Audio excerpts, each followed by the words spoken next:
Orang Indonesia yang kaya mendadak.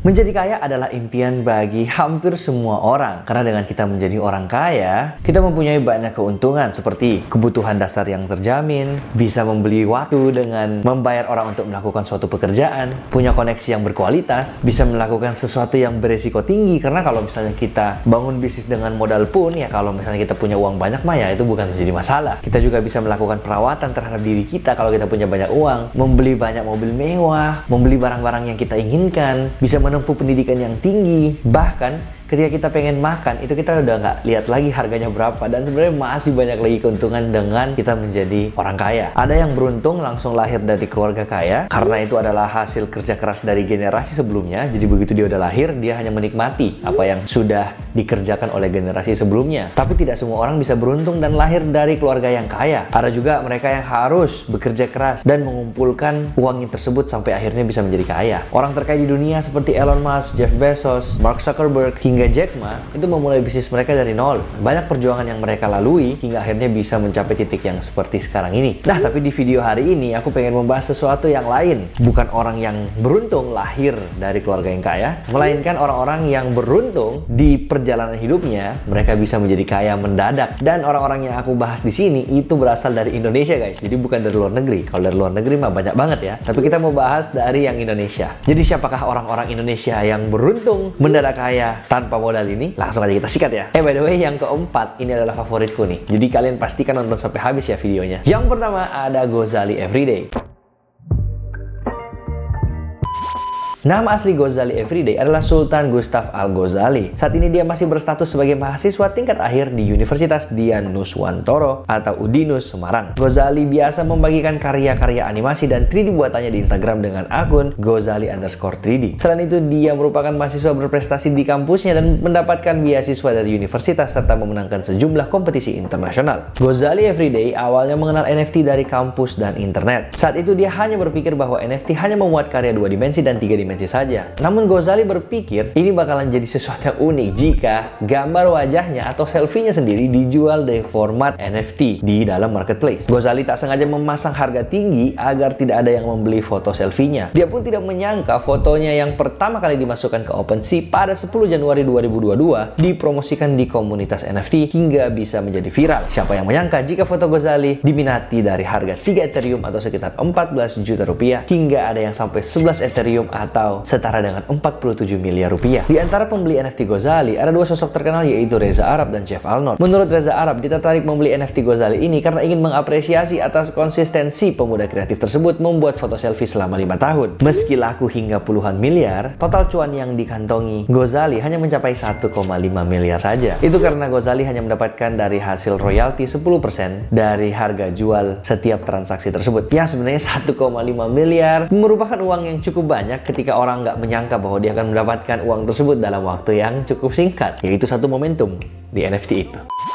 Kita lanjut yang kedua. Yang kedua ada Yuli. Yuli adalah seorang TKW yang bekerja sebagai perawat dan pengasuh mantan aktor terkenal Taiwan Cheng Sung-yong. Cheng Sung-yong meninggal pada 17 Desember 2021 dalam usia 80 tahun dan mewariskan sebagian kekayaannya untuk Yuli. Jumlah warisan yang diterima Yuli adalah 2 juta dolar Taiwan atau sekitar 1 miliar rupiah. Sebelumnya, Cheng Sung-yong juga mengungkapkan bahwa dia telah memberikan banyak perhiasan emas sebagai hadiah dengan nilai 1,2 juta dolar Taiwan atau sekitar 620 juta rupiah untuk Yuli. Cheng Sung-yong adalah aktor yang cukup terkenal di Taiwan, di mana dia memulai karirnya sebagai aktor pada tahun 1970. Dia memainkan berbagai peran di banyak drama dan film populer selama beberapa dekade, termasuk peran utama dengan Jet Li dalam film komedi action Hong Kong Fong Sayuk. Dia pensiun dari industri hiburan pada tahun 2000 karena kesehatannya yang terus menurun pada saat itu. Sedihnya lagi, Cheng Sung-yong tidak pernah menikah dan tidak memiliki anak. Namun dia sangat dekat dengan Yuli, seorang TKW asal Indonesia yang bekerja sebagai perawatnya. Nah, ini juga nih, siapa yang menyangka bahwa dengan kita setia bekerja dengan seseorang, kita bisa mendapatkan warisannya, guys. Dan ini banyak banget, 1 miliar ya.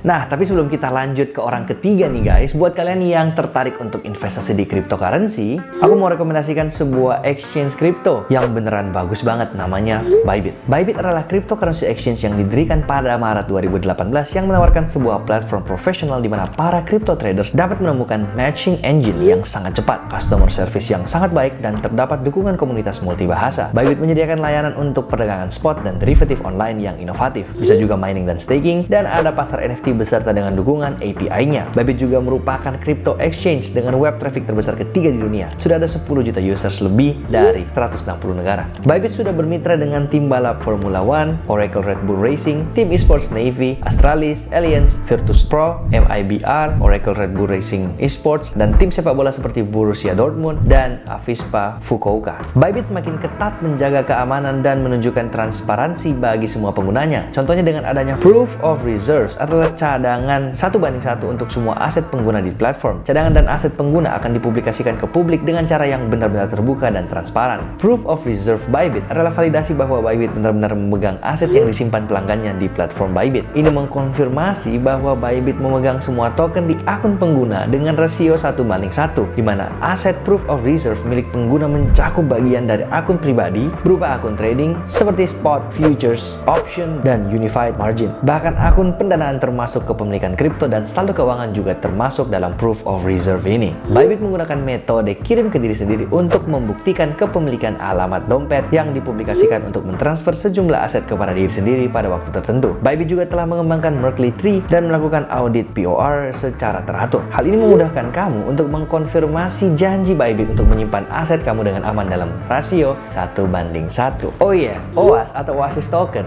kini sudah listing di platform Bybit juga loh. Oasis adalah blockchain publik yang berspesifikasi dalam game, diluncurkan dengan dukungan dari perusahaan game terkenal untuk merevolusi blockchain for the games. Oasis ini menawarkan pengalaman berkecepatan tinggi tanpa biaya bahan bakar kepada pengguna dengan menggabungkan solusi teknologi blockchain L1 public dan L2 pribadi terbaik. Jadi tunggu apa lagi guys? Langsung aja download Bybit dengan cara klik link yang ada di kolom deskripsi bawah. Aku aja udah pakai, masa kalian enggak? Jangan lupa pakai kode referralku 47178 untuk mendapatkan airdrop 10 USDC dalam deposit minimal 50 USDT dalam bentuk token apapun itu loh guys. Periode event ini hanya berlaku dari tanggal 4 sampai 15 Januari 2023. Langkah yang harus diikuti gampang banget. Yang pertama, buka akun Bybit dengan kode referralku 47178. Kemudian selesaikan KYC level 1-nya. Yang berikutnya adalah lakukan deposit pertama kali di Bybit senilai 50 USDT dalam bentuk token apapun. Jadi kalian bisa masuk dalam bentuk Bitcoin, Ethereum, BNB, dan ya kalau mau secara cash juga dalam bentuk USDT juga bisa. Syarat dan ketentuannya yang pertama hanya bagi pengguna baru yang melakukan deposit pertama kali di Bybit yang akan diperhitungkan. Kemudian deposit harus dilakukan selama periode event ini. Dan yang ketiga, peserta tidak diperkenankan untuk melakukan penarikan atau withdrawal sampai distribusi hadiah dilakukan. Waktunya udah mepet banget nih guys, jadi langsung aja klik link di deskripsi bawah dan download Bybit sekarang. Jangan lupa depositnya 50 USDT dalam token apapun.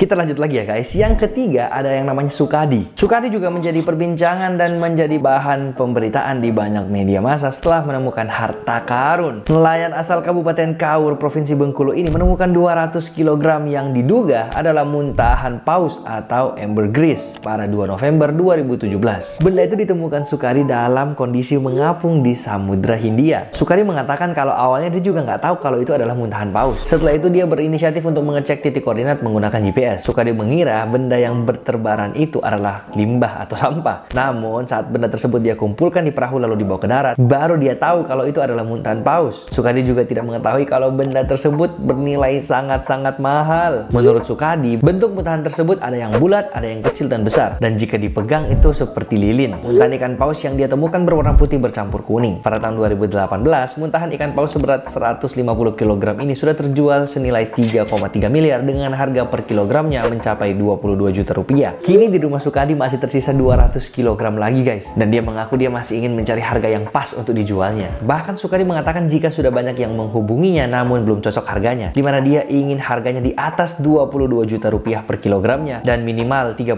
juta rupiah per kilo. Berarti kalau memang cocok kita lepas semuanya ya. Lepas semua. Oke, anggap saja nih guys, 200 kilogram sisanya itu berhasil terjual dengan harga 22 juta rupiah aja per kilogramnya. Itu yang paling bawah ya. Maka Pak Sukadi ini bisa mendapatkan tambahan lagi 4,4 miliar rupiah. Jadi total dia mendapatkan 7,7 miliar rupiah hanya dari menemukan muntahan ikan paus ini. Kurang hoki apa lagi guys dia ya. Kita lanjut ke yang keempat, ada Joshua Hutagalung. Joshua Hutagalung merupakan pengrajin peti mati asal Tapanuli Tengah, Sumatera Utara. Dia ini menjadi viral dan jadi pemberitaan media karena dia mendadak menjadi jutaan ketika kejatuhan batu meteor seberat 2,2 kg. Yes, batu meteor guys, kalian gak salah dengar. Dan ini sampai masuk di berita-berita internasional. Batu hitam yang menghantam seng rumahnya yang berada di desa Satahinauli, Kecamatan Kolang, Kabupaten Tanah Puli Tengah, itu ternyata dibeli oleh seorang bule pengoleksi batu yang tinggal di Bali bernama Jared Collins. Dilansir dari The Sun, batu itu laku terjual 1,4 juta pound sterling atau senilai 26 miliar rupiah. Joshua menceritakan bagaimana batu tersebut bisa berada di rumahnya, di mana saat itu dia sedang mengerjakan peti mati di dekat jalan depan rumahnya. Kemudian terdengar suara ledakan yang membuat rumahnya bergetar, seolah-olah pohon telah menimpa rumahnya. Joshua mengatakan jika batu itu terlalu panas saat pertama kali mereka lihat jatuh ke tanah. Dia dan istrinya mengambil cangkul untuk bisa mengangkat batu tersebut ke dalam rumah. Joshua senang banget saat Jared Collins mengaku ingin membeli batu itu. Dia berjanji akan menggunakan sebagian uangnya untuk membangun gereja. Jared Collins mengirimkan batu luar angkasa itu ke Amerika dan ingin dibeli oleh seorang kolektor Amerika yang menyimpannya dalam nitrogen cair di pusat studi meteorit di Arizona State University. Sementara setelah namanya ramai dan viral, Joshua membantah tuduhan dirinya jika dia menerima 26 miliar dari hasil menjual meteor tersebut. Dia mengungkapkan tidak semua batu itu dijual ke Collins, melainkan hanya 1,8 kg aja dari total 2,2 kg saat jatuh di rumahnya. Selebihnya ada yang disimpan untuk kenang-kenangan. Joshua menyebutkan bahwa dia menjual batu tersebut ke Collins senilai 200 juta rupiah pada 17 Agustus 2020 lalu. Jadi bukan 26 miliar guys. Uang sebanyak itu dia gunakan untuk keperluan amal seperti sumbangan ke gereja, anak yatim, dan dibagikan ke keluarganya. Nah, jadi itulah 4 orang Indonesia yang kaya mendadak karena bisa dibilang beruntung ya. Tapi sebenarnya walaupun kita bisa bilang bahwa mereka itu beruntung, tapi sebenarnya ada 3 hal yang kita bisa pelajari kok dari mereka. Yang pertama adalah keinginan kuat untuk meraih keberhasilan. Orang yang biasa-biasa aja, yang kaya mendadak ini mungkin telah mengalami banyak kesulitan dan rintangan sebelum mereka meraih kesuksesannya ini. Hal ini yang memberikan mereka kekuatan dan komitmen yang tinggi untuk terus melakukan hal tersebut. Dan mereka dapat mengatasi segala rintangan yang ada di depan mereka sampai akhirnya mereka bisa mendapatkan opportunity-nya ini. Yang kedua adalah ketekunan. Walaupun terdengarnya seperti beruntung, tapi kayak Ghazali, Sukadi, dan Yuli, ini adalah orang-orang yang memang sangat-sangat tekun. Jadi mereka melakukan segala sesuatu dalam waktu yang lama. Contohnya seperti Ghazali yang melakukan selfie dari tahun 2017 guys, dan itu 5 tahun. Ini bukan waktu yang singkat. Dan seperti Yuli, dia bisa setia, tekun melakukan pekerjaannya sampai 7 tahun mengabdi terhadap aktor Taiwan tersebut. Sama halnya juga dengan Sukadi, dia terus menjadi nelayan. Dan yang ketiga atau yang terakhir adalah keberanian untuk mengambil resiko. Orang-orang yang kita udah bahas di video kali ini, itu mereka berani mengambil resiko. Seperti Ghazali, dia kayak nggak pernah membayangkan aja sih apa yang terjadi ketika selfie-nya dalam 5 tahun ini tuh memang gak pernah terjual. Dan itu resiko yang dia terima. Ketika gak terjual ya berarti pengorbanannya selama 5 tahun selfie ini bakal sia-sia. Tapi dia bisa mengambil resiko tersebut. Dan seperti Yuli, apa yang terjadi kalau misalnya dia gak mendapatkan warisan itu dan selamanya hanya menjadi TKW? Dia berani mengambil resiko itu guys. Jadi di dalam hidup ini juga sama. Segala sesuatu itu semuanya berbanding lurus. Resiko kecil, returnnya juga kecil. Tapi resiko yang besar, returnnya juga besar. Jadi kalian juga harus berani untuk keluar dari zona nyaman. Untuk berani untuk upgrade diri kalian sehingga kalian bisa meraih kesuksesan kamu. Sekian aja dulu untuk video kali ini. Semoga masih banyak hal yang kita bisa pelajari dari orang-orang tersebut guys. Jadi jangan lupa untuk komen di kolom komentar bawah hal apa aja yang kalian sudah pelajari dari video ini. Dan kalau kalian punya ide konten seberapa kaya siapa yang kita akan bahas di video berikutnya, boleh langsung ditulis di kolom komentar bawah juga ya guys. Dan nanti aku akan bacain satu persatu. Dan seperti biasa, buat kalian yang pengen untuk support aku biar aku semakin semangat lagi bikin konten seperti ini, jangan lupa untuk subscribe aku karena subscribe itu gratis guys. Dan jangan lupa juga untuk untuk pencet tombol loncengnya biar setiap ada video baru bisa langsung masuk di notifikasi kalian. Kalian boleh like, komen, dan share video ini ke semua teman kalian sebanyak-banyaknya kalau kalian merasa bahwa video ini memberikan banyak hal yang positif untuk kamu. Durasinya udah cukup guys, dan see you in the next video. Saya Samuel Chris mengundurkan diri dari tempat kejadian. Bye-bye!